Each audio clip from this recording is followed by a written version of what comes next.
Iran yaanza kuchukua hatua za kuleta mvua.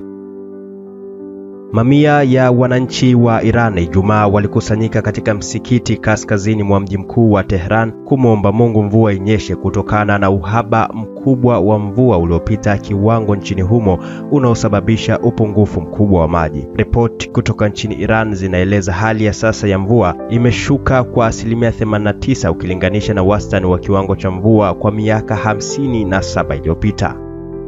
Hata hivyo, rais wa Iran Masoud Pezeshkian siku kadhaa zilizopita alitoa tahadhari kwa wananchi wa Tehran kuhusu uhaba wa maji, hali ambayo inaweza kuwasababisha kuukimbia mji huo kama mvua haitanyesha kwa wakati. Inaelezwa mabwawa 5 yanayosambaza maji ya kunywa katika mji mkuu wa Iran ni bwawa moja tu lenye maji ambayo tayari pia lipo na uhaba wa 8% ya ujazo wake wa kawaida. Wahusika wakisema bwawa hilo lina uwezo wa kusambaza maji kwa wiki 2 tu kama mvua haitanyesha.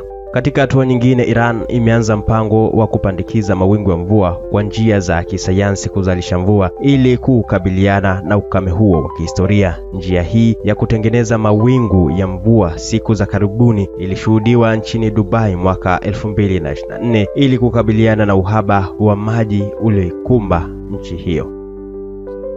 This is Rich Notes.